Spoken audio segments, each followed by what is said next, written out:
We've been waiting a while to find out what awesome new consoles Anbernic has been working on, and we've just found out the RG405M, and it looks to be an absolute beast and potentially the new king of metallic consoles.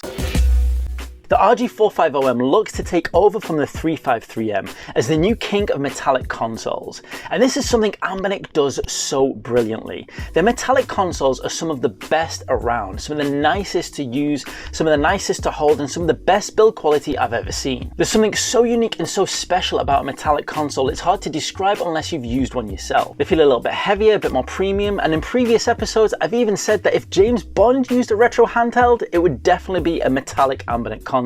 These things definitely look like something Q would deliver to 007 as one of his latest gadgets. But moving on to the 405M specifically, and there's some noticeable and very welcome improvements. First of all, the most noticeable thing is how the left analog stick is now above the D-pad, and this is something that's been needed for quite a while. Originally I used to always think that the analog stick should be below the D-pad, and that's because of my upbringing with PlayStation. I was so used to PlayStation controllers, and to this day for a handheld console I still stand by that. But when it comes to these retro handhelds, it definitely makes a big difference when the analog stick is above the D-pad. And I've definitely noticed that with longer play sessions and with certain game styles as well, having the analog stick above the D-pad really makes a huge difference. So it's so cool to see that Anbernic have listened and have changed the design in that way. Furthermore, most Anbernic consoles to date have had a bit more of a squared off style, but we can see with the RG405M that they've gone for a more rounded edge feature, which looks like it'll be a lot more comfortable to use in your hand. It should fit more naturally and snug in your palms, which means inevitably longer play sessions will be a lot more comfortable. Carrying on with the external aspects of the Anbernic 405M, the 405 comes with a 4-inch screen with a 640 by 480 resolution. And the screen itself will be touchscreen because this will be an Android 12 device. Now when it comes to the internals, the power of the RG405M is pretty much identical to the Retroid Pocket 3 Plus,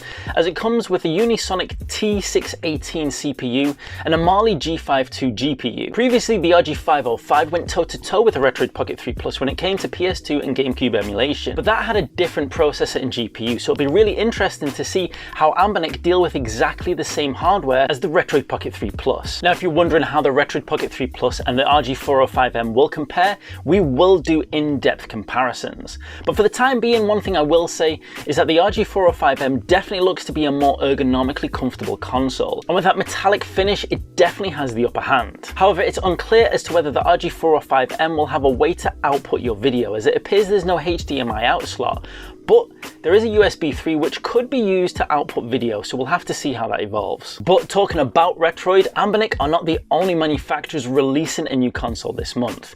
Retroid are releasing the Retroid Pocket Flip, and any Nintendo DS fans out there need to check this episode out right now.